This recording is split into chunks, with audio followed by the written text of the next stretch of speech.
Muy buenas noches, queridos alumnos. Sean bienvenidos a la tercera sesión del curso de Homilética 1.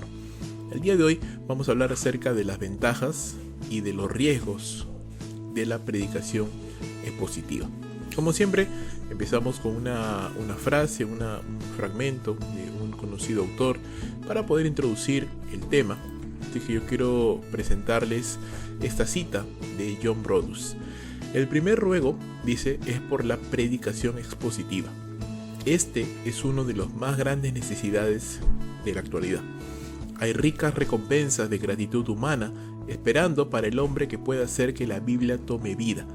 Las congregaciones están cansadas de disertaciones sobre problemas y ensayos sobre aspectos de la situación religiosa. Tales sermones no son la verdadera predicación. Los hombres no desean que se les diga sus propias ideas y argumentos. Ellos están enfáticamente deseando que se les diga lo que Dios ha dicho y está diciendo en su palabra. Es una frase bastante interesante que creo yo grafica bastante bien una de las grandes problemáticas, no de todas definitivamente, pero sí de muchas congregaciones en la actualidad que han abandonado o que tal vez nunca han abrazado la predicación sistemática, expositiva, profunda de la palabra de Dios en pos de charlas motivacionales, de predicaciones antropocéntricas centradas en el hombre y solamente se quedan en el ámbito terrenal, en la esfera de lo terrenal. Predicaciones bastante ligeras, y con esto no quiero decir necesariamente que porque tengan corto tiempo de duración sean ligeras, porque realmente la extensión de tiempo no necesariamente quiere decir profundidad, pero hablamos más que nada del enfoque, es decir, cuál es el enfoque de este tipo de predicación moderna, de dónde bebe esta predicación moderna y a quién se dirige, cuál es el principal objetivo. Y una de las grandes diferencias que podemos notar entre la predicación expositiva y cualquier otro tipo de predicación, sobre todo, como vuelvo a repetir, esta predicación más moderna, más light, más humanista, es que la predicación expositiva bebe de la palabra de Dios, de la cual deriva su estructura, su fundamento, la meta y hacia dónde se está dirigiendo.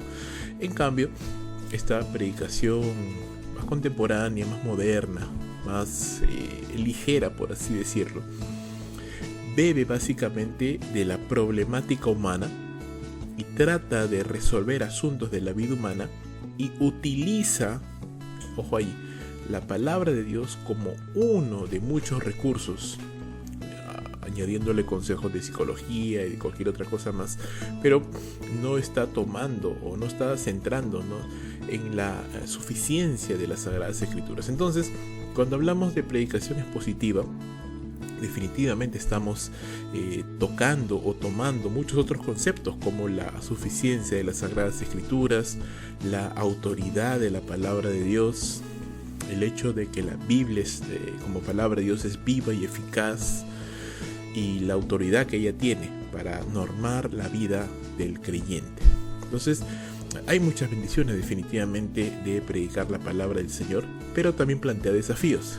Y hoy día queremos justamente ver algunas de esas cosas. Obviamente vamos a empezar con las ventajas y vamos a ver puntos prácticos realmente que puede ayudar al predicador a animarse a seguir estudiando y preparándose para ser un predicador expositivo de la palabra de Dios. Algunas ventajas, por ejemplo, permite que sea Dios quien esté hablando a su pueblo. ¿Sí? Porque, como ya lo hemos dicho hace un momento, la predicación expositiva bebe de la palabra de Dios y estamos predicando en esencia lo que dice la palabra de Dios, y por ende estamos dando la oportunidad al pueblo de Dios que se siente cada domingo, cada reunión, a escuchar lo que Dios está queriendo decirles a cada uno de ellos. Luego, dado que emana o bebe de la palabra de Dios, obviamente descansa en el poder del Espíritu Santo para cambiar la vida de las personas. La aplicación de lo que se expone, de lo que se predica, va de la mano con el estudio de las Escrituras. No vamos a estudiar, no vamos a hacer un análisis, no vamos a hacer un exégesis de un texto para terminar aplicándolo de una manera completamente diferente a lo que el texto nos está queriendo decir. Es decir, si el texto nos está hablando de arrepentimiento, pues la aplicación tiene que ir en ese sentido. Si el texto nos está hablando acerca del amor de Dios, no pudiéramos terminar nuestra aplicación en una exhortación, porque definitivamente la aplicación está gobernada por el estudio, por el texto, por lo que el texto nos está diciendo. Ahora, muchas veces los predicadores tenemos ciertos temas favoritos, ¿verdad? Ciertos temas de los cuales siempre nos gusta volver, son temas recurrentes de los cuales siempre nos gusta hablar, ¿verdad? Y sin embargo, eso puede causar un problema, porque pudiéramos solamente centrarnos en los temas con los cuales nos sentimos más cómodos. Pero la predicación expositiva justamente nos fuerza a tocar y hablar todo lo que Dios está diciendo en su palabra.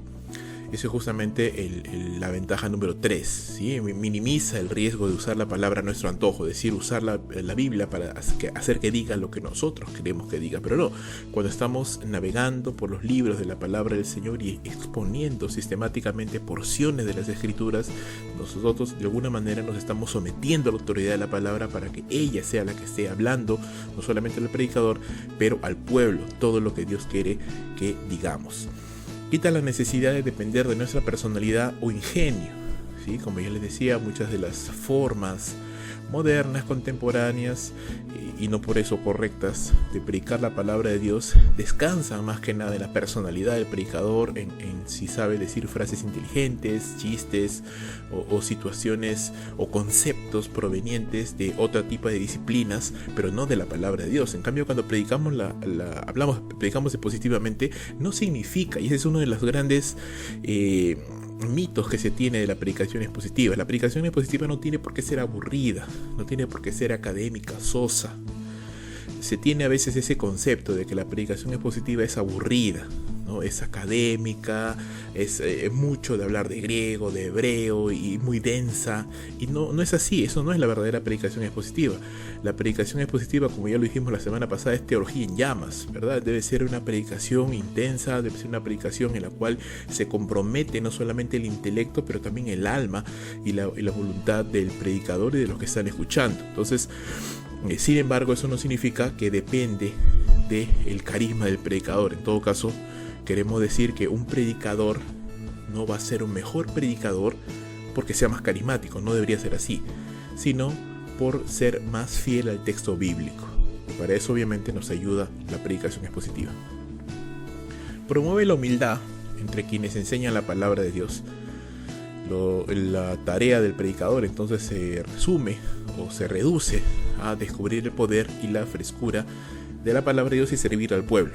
Nos ayuda a evitar el pragmatismo, porque nos lleva a tocar temas difíciles que de otro modo evitaríamos predicar, ¿no? Si estamos predicando expositivamente, por ejemplo, a través de todo el Antiguo Testamento, seguramente muchos predicadores nos sentiríamos no tan cómodos de predicar Levítico o de predicar Sofonías o de predicar libros de los cuales realmente no se escucha mucho.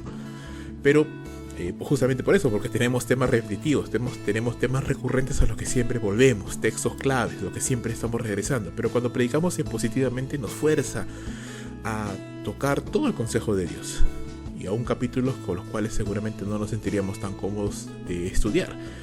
Y por último, nos lleva a predicar el Evangelio revelado en cada página de las Sagradas Escrituras. Ayuda a la congregación porque le da un entendimiento de cómo el plan de Dios se ha ido revelando en cada página de las Sagradas Escrituras, desde Génesis hasta Apocalipsis. Es una labor de largo aliento, por supuesto, de mucha disciplina, de mucho estudio, es más trabajosa definitivamente, pero las ventajas sobrepasan con creces a los desafíos o a los retos que el predicador tiene que enfrentar al exponerse, al disciplinarse para este tipo de predicación. ¿En qué beneficia a la iglesia? Lo hemos mencionado ahorita del lado del predicador, pero ¿en qué beneficia a la iglesia la predicación expositiva? ¿En qué le beneficia a la iglesia sentarse, 40 semanas a escuchar o a estudiar, por ejemplo, toda la epístola a los filipenses, ¿verdad? En mi iglesia ahorita estamos estudiando en uno de los servicios los domingos en la mañana, estamos estudiando el libro de Josué y ya vamos cerca de las 20 semanas estudiando el libro de Josué. Uno de los días en las noches que también predico, estoy estudiando la vida de David, y también ya vamos cerca de las 20 semanas estudiando primera y segunda, y recién entrando segunda de Samuel. Y podemos estar 30, 40, 50 semanas en un libro estudiándolo. ¿Y cómo beneficia eso a la iglesia? En primer lugar, enseña a la congregación a leer la Biblia, ¿no? Constantemente, sistemáticamente, disciplinadamente, capítulo por capítulo, verso por verso. Nos libra de pensar a los predicadores sobre qué vamos a predicar, ¿no? Porque tenemos ya una secuencia del texto mismo. Da confianza al predicador y autoridad al sermón, porque estamos predicando la palabra de Dios. Y esto tiene que llevar también a la iglesia a pensar o a sujetarse a las Sagradas Escrituras. Se pueden tocar temas sensibles sin que la iglesia lo tome como algo personal, porque es lo que dice la palabra de Dios. Entonces, la iglesia no lo va a tomar como que el predicador está usando el púlpito para tocar o hablar de algún tema puntual. No, porque estamos enseñando lo que dice las Sagradas Escrituras. Por ejemplo, a veces nos sentimos un poquito cortos para predicar acerca del diezmo, porque pensamos que la gente lo va a tomar a mal, que la gente va a pensar que estamos pidiendo dinero. Pero si usted simplemente empieza a estudiar 1 Corintios, en algún momento va a llegar a 1 Corintios 9. O si está estudiando 2 Corintios, en algún momento también va a llegar a 2 Corintios 8, 2 Corintios 9, donde habla acerca justamente del dar. Entonces nadie lo va a tomar a mal, porque es parte del flujo natural del texto que estamos predicando. Obliga al predicador a tocar temas que no le gustaría tocar, ya lo hemos mencionado. Permite al predicador exponer todo el consejo de Dios, y le fuerza, también dicho sea de paso, fuerza al predicador a que estudie, a que se prepare, porque tiene que predicar textos en el contexto de todo un libro, en el contexto más amplio donde se encuentra. Así que de alguna manera nos fuerza también a nosotros, a los predicadores, a estudiar más la palabra de Dios. Imagínate, estás predicando expositivamente a lo largo del Antiguo Testamento, como te digo, y de pronto tienes que entrar a un libro del cual nunca has predicado, tal vez ni siquiera lo has estudiado, de repente ni siquiera lo has leído desde que saliste del seminario. Pero entonces nos lleva a estudiar más y a conocer más la palabra, y por ende a enseñarla mejor. 2 Corintios capítulo 2, versículos 14 al 17, dice lo siguiente: pero gracias a Dios, que en Cristo siempre nos lleva en triunfo, y que por medio de nosotros manifiesta en todo lugar la fragancia de su conocimiento. Porque fragante aroma de Cristo somos para Dios, entre los que se salvan, entre los que se pierden. Para unos, dice, olor de muerte para muerte, y para otros, olor de vida para vida. Y para estas cosas, ¿quién está capacitado? Pues no somos como muchos que comercian con la palabra de Dios, sino que con sinceridad, como de parte de Dios y delante de Dios, hablamos en Cristo. Ya habíamos estudiado o leído por lo menos este pasaje anteriormente, cuando hablábamos acerca de la competencia, de la capacidad que da Dios, porque Pablo se pregunta quién es capaz, ¿no? ¿Quién es suficiente para poder predicar las Escrituras? Y él mismo se responde, o por lo menos podemos encontrar la respuesta en las Escrituras, al ver que es Dios quien capacita a los santos o algunos santos para poder predicar la palabra del Señor. Pero aquí vamos a enfocarlo no tanto en ese aspecto, sino cuando Pablo dice: nosotros no somos como los que comercian, como los que utilizan la palabra de Dios para sus propios beneficios personales, para hacerle decir a la palabra lo que ellos quieren decir, para manipular al pueblo, para poder obtener algún beneficio personal. No, sino que con sinceridad, dice, como de parte de Dios y delante de Dios, es decir, con la autoridad de Dios, y siendo conscientes de que somos testigos puestos delante del Señor, con autoridad y con responsabilidad, predicamos y hablamos en Cristo. Entonces, la labor de la predicación, en este caso hablando de la predicación expositiva, conlleva pues muchos conceptos. Uno, confiamos en la soberanía de Dios al aplicar la verdad de Dios a los corazones de aquellos que nos escuchan. No tenemos que preocuparnos en manipular, en torcer o en tratar de llevar a la gente a que crea o piense algo que nosotros esperemos. No, confiamos en la soberanía de Dios. Él bendecirá su palabra. Confiamos en la suficiencia de las Escrituras, en que solo necesitamos la Biblia para que la iglesia sea edificada y que la Biblia se explica por sí misma. Confiamos en el poder de la palabra de Dios.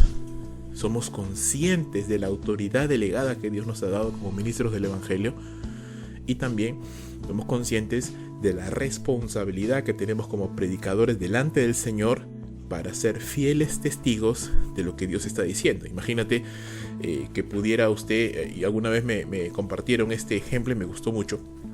Imagínese que usted está en un auditorio, ha llegado de improviso, nadie lo invitó, y se da cuenta de que en ese auditorio van a empezar a hablar de usted. Sí, es una ceremonia en homenaje a usted y usted no sabía. Y de pronto usted está ahí en medio de todo el público y usted ve las fotos de usted mismo y ve cómo la gente habla de usted, y de pronto se levanta una persona y empieza a decir: ¿sabes qué? Sí, el pastor Rubén lo conocía y ¿saben qué? Era una persona que decía estas cosas, y comienza a hablar acerca de cosas que usted nunca ha dicho, ¿no? En este caso hablando de mí. Y yo me pararía indignado y diría: estás hablando cosas que yo nunca he dicho, ¿no? Estás diciendo mentiras de mí, porque no es cierto lo que tú estás diciendo de mí. Y pienso que muchas veces Dios se sentiría así, ¿sí? Cuando nos paramos en el púlpito a decir no lo que Dios está diciendo, sino lo que pensamos que Él está diciendo, lo que nos parece que Él está diciendo, o lo que quisiéramos que Dios estuviese diciendo, pero no necesariamente lo que Dios está diciendo. Entonces, tengamos cuidado, hermanos, de no ser falsos testigos del Señor y no estar diciendo cosas que Dios no está diciendo. Jeremías capítulo 23, Dios acusando a los falsos profetas, y una de las grandes acusaciones que Él da a estos hombres, y Él dice: yo no los envié, yo no los mandé, yo no les di palabra. Ellos están hablando de su propia imaginación, están hablando de su propia vanagloria. Yo no los mandé, yo no los envié, porque si yo los hubiera mandado y yo les hubiera dado mi palabra, ellos hubieran hecho volver a mi pueblo de sus pecados, ¿no? Porque la palabra de Dios tiene poder. Albert Mohler, un estudioso de las escrituras del Southern Seminary, dice: si verdaderamente cree que Dios habla a través de su palabra, entonces ¿por qué lo reemplaza por algo que no es una predicación expositiva de la Biblia? Y es una buena pregunta, ¿sí? A veces, tal vez no lo decimos, pero inconscientemente creemos que la Biblia no es suficiente para bendecir a su pueblo, para edificar a la iglesia, porque tratamos inconscientemente o conscientemente de añadirle otras cosas: datos, conceptos filosóficos, conceptos de la administración, conceptos del marketing, frases motivacionales, porque de alguna manera tenemos en el inconsciente la idea de que la Biblia no es suficiente para capacitar a los santos, para prepararlos para la obra del ministerio, para edificar a la iglesia, para alentar al caído, para socorrer al que está necesitado, para alentar al que se encuentra desanimado. Y no es así. La Biblia es suficiente para todas estas cosas. Hace sabio al simple, dice.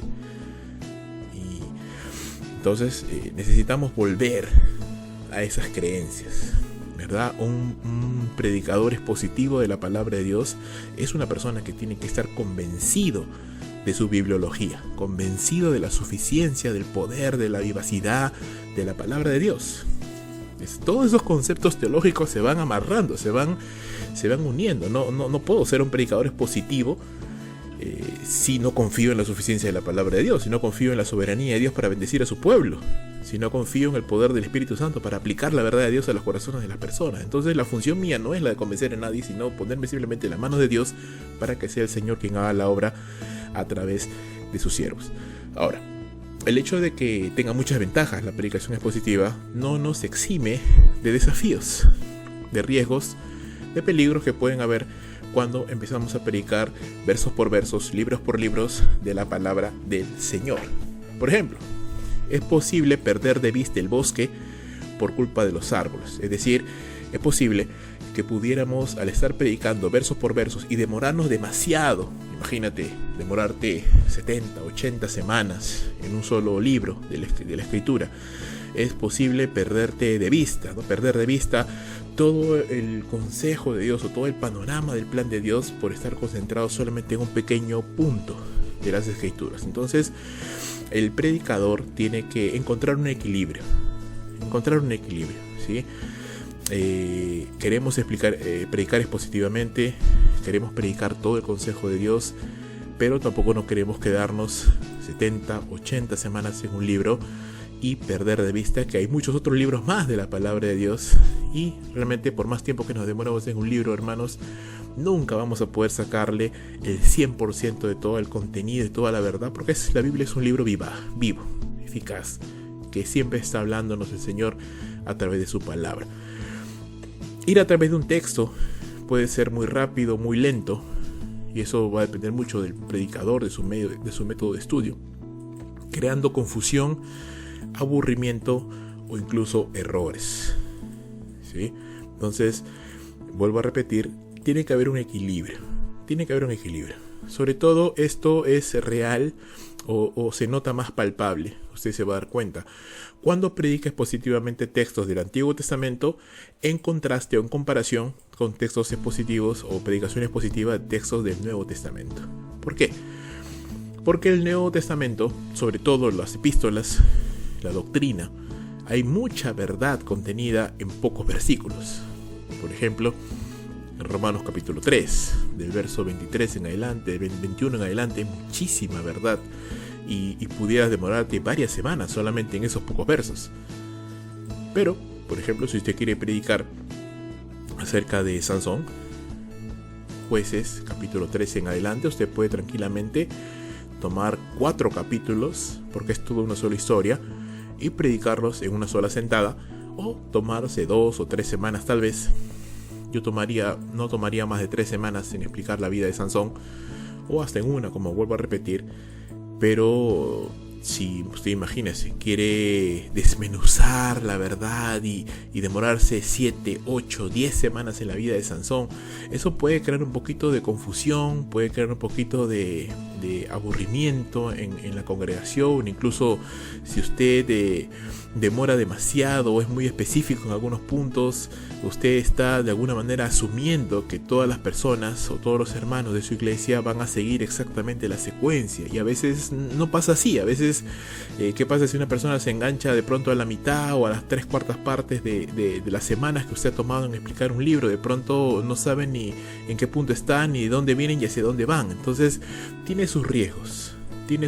Por eso, por ejemplo, cuando yo predico acerca de libros, entonces cada semana que voy a continuar predicando lo que continúa del texto, entonces trato de hacer al inicio una breve recapitulación para que las personas que no estuvieron la semana pasada por lo menos puedan entender el contexto, de dónde venimos y hacia dónde vamos, porque por supuesto cada predicación asume de alguna manera o construye sobre la predicación anterior, cuando estamos hablando de predicación así sistemática y expositiva. Incluso la exposición consecutiva, dice, puede dividir las secciones como sermones que están desconectados de su contexto. Y eso es justamente cuando no tenemos en cuenta o no construimos nuestros sermones teniendo en cuenta el contexto del libro, ¿no? Por eso el predicador que va a entrar a predicar o enseñar expositivamente tiene que haber estudiado bien el libro, saber de qué está hablando, cuál es el hilo argumental de todo el libro, justamente para no predicar de manera desconectada. Un capítulo dice una cosa, otro capítulo dice otra cosa, y al final no se entiende una trama, no se entiende un argumento. Y no es así. Hay un argumento definitivamente en cada libro, hay un hilo conductor. No todos los géneros se prestan a una predicación más lenta, versículo por versículo, ¿no? Lo acababa de mencionar hace un momento, ¿no? O sea, difícil sería que usted quiera predicar verso por verso la historia de Sansón. Pero usted necesita predicar probablemente verso por verso cuando estamos hablando de una epístola doctrinal. Entonces va a depender del género literario. Va a ser muy difícil, por ejemplo, que usted pueda predicar verso por verso un salmo, por ejemplo, o la narración de Ruth, por ejemplo, o de Jonás. Pero usted necesita predicar probablemente verso por verso el libro de Proverbios, sobre todo a partir de los capítulos 7 en adelante, cuando hay proverbios de contraste que aparentemente están desconectados el uno del otro, no hay mucha relación. En cambio, los anteriores, Proverbios 1, 2, 3, 4, 5, sí, hay una unidad en cada capítulo. Entonces hay que tener en cuenta esas cositas antes de poder entrar en la predicación, a la enseñanza de un texto, de un libro. Las unidades de predicación pueden ser decididas antes de entender el contexto más amplio, es decir, usted tomar decisiones sobre el mensaje, sobre los puntos de cada predicación sin haber estudiado primero el libro. No, primero usted tiene que estudiar el libro, y siempre es bueno y recomiendo que cuando usted va a entrar a enseñar un nuevo libro a su iglesia, usted tome una semana, la primera semana sobre todo la introducción, para dar un panorama. Porque usted tiene que entenderlo, pero su iglesia también es bueno que su iglesia lo entienda. también, que ellos entiendan también de lo que estamos hablando, ¿sí? De lo que estamos compartiendo. Entonces, la predicación expositiva, hermanos, es más trabajosa, por supuesto, pero es la que mejor edifica, la que mejor se presta para que Dios haga su obra. Entonces tiene que haber una labor académica, hay un esfuerzo académico de parte del predicador, y vuelvo a repetir, la predicación expositiva no tiene por qué ser aburrida, no tiene por qué ser académica, no tiene por qué ser sosa. La semana pasada hablábamos de estos componentes de logos, etos y patos, que eran parte de la retórica aristotélica, y que también de alguna manera la aplicamos o la entendemos al momento de que nosotros predicamos la palabra de Dios. Y lo podemos ver, 1 Tesalonicenses capítulo 1, verso 5. Pablo dice: nuestro evangelio no vino a vosotros solamente en palabras, es decir, no solamente en un conocimiento intelectual, sino también en el poder y en el Espíritu Santo, con plena convicción, ¿no? El predicador tiene que estar convencido de lo que está predicando. Y para estar convencido de lo que está predicando tiene que haber estudiado, tiene que haberse expuesto a la verdad, tiene que conocerla. Saber cómo el libro que va a predicar encaja con los demás libros, cómo encaja en el Antiguo Testamento, cómo encaja dentro del plan de redención. Usted no puede entrar a predicar, por ejemplo, el libro de Josué si no sabe de dónde viene, cómo empieza el libro de Josué, en qué situación, en qué contexto y hacia dónde va. El libro de Josué, por ejemplo, ¿no? Para tomarlo como un ejemplo, empieza, ¿no? con la muerte de Moisés. Moisés muere en Deuteronomio, los últimos capítulos, y deja a Dios ahora que sea Josué quien lidere el pueblo de Dios. ¿Y por qué muere Moisés? Porque Dios le ha disciplinado. Sí, no solamente Dios ha disciplinado a su pueblo, sino que también a Moisés, al propio Moisés lo ha disciplinado, no le permite que entre a la tierra prometida, pero la nueva generación que nació en el desierto es ahora dirigida por Josué. Tienen que conquistar la tierra prometida, la tierra de la bendición, y mientras ellos se mantengan en obediencia, consagrados a Dios, van a encontrar la victoria. Y todo ese relato de esa aventura de fe, de consagración y de obediencia a Dios es el libro de Josué. ¿Y cómo termina el libro de Josué? Cuando Josué muere y se levanta esta nueva generación que ya no conoce lo que Dios ha hecho en la tierra prometida ni en el desierto. Y esta nueva generación entonces se piensa a apartarse de Dios, algo que ya había sido anunciado por Dios a Moisés en el libro de Deuteronomio. Y ahí entramos al libro de Josué. Ahora, todo esto tiene un hilo argumental y tiene una aplicación a nuestras vidas, no solamente a Israel, y ahí es donde justamente la predicación expositiva se enriquece y se hace relevante a la vida de las personas. No solamente es la explicación de lo que Israel hizo en el desierto, no solamente es la explicación de lo que Israel hizo en sus guerras y en las batallas en el libro de Josué, porque si usted solamente lo hace de manera académica, la gente va a decir qué clase de Dios es este, ¿no? Que manda a su pueblo a matar a mujeres, a niños, a animales, a no dejar a nadie con vida. ¿Y de qué me sirve esto? ¿No? Que yo no voy a salir a matar a nadie. Entonces, ¿cuál es la aplicación? ¿De qué estamos hablando? ¿A qué queremos llegar? Dios nos ha sacado de la tierra de la esclavitud, del pecado. Nos quiere llevar a la tierra de la bendición. Pero ¿cuál es el primer paso? La fe, la consagración a Dios, la obediencia. Y tenemos que ser radicales en nuestra obediencia al Señor. Pero si nosotros le damos la espalda a Dios, apostatamos de la fe, rechazamos la palabra, entonces viene el caos, viene la anarquía. Entonces el predicador tiene que conocer eso, tiene que saberlo, tiene que tenerlo claro. Pablo dice con plena convicción del Espíritu Santo. No solamente es una exposición académica, es una exposición apasionada. El predicador tiene que estar convencido, tiene que haber sido tocado, apasionado por la palabra de Dios.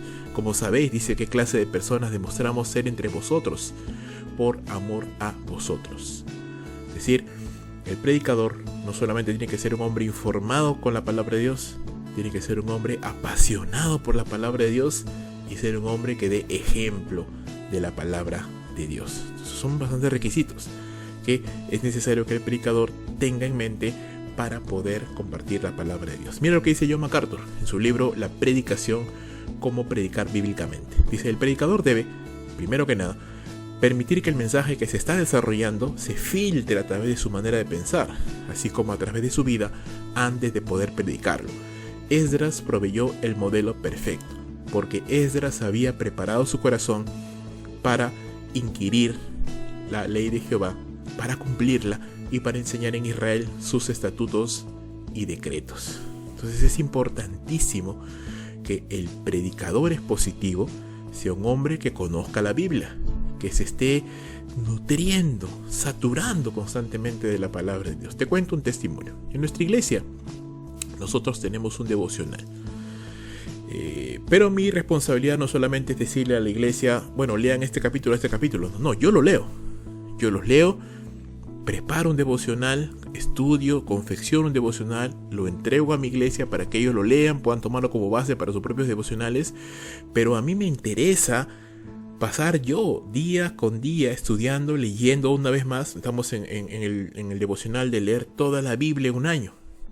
Me interesa exponerme a mí mismo diariamente porque yo predico la palabra y necesito, aparte de mi tiempo que yo estudio el texto para poder desarrollar un sermón, necesito diariamente estar exponiéndome a las escrituras y ver la Biblia así en su contexto. Estamos llevando la Biblia de manera cronológica, en un año toda la Biblia, pero de manera cronológica. Entonces me ayuda, me sirve, enriquece mi fe. ¿Sí? Entonces el predicador no puede estar desasociado, no puede ser solamente una persona que va y cuenta al público algo que leyó en un comentario bíblico, o que leyó en un texto, o que leyó en un libro, o que le escuchó decir otro predicador. No, el predicador tiene que predicar, valga la redundancia, de su propia cosecha, de lo que Dios le ha hablado a él, de lo que Dios está trabajando en su vida. Muy bien, hermanos, quería esto compartirles a ustedes y animarles a que usted pueda entender y convencerse, si es que no se ha convencido ya, que la predicación expositiva es lo mejor que usted puede hacer por su propia vida, por su ministerio y por su iglesia actual o futura. Le animo entonces, mi hermano, siga usted adelante. Hay desafíos, hay retos, pero las ventajas de la predicación expositiva superan con creces cualquier desafío que se pueda presentar. Que Dios me lo bendiga mucho. Nos vemos en la siguiente clase.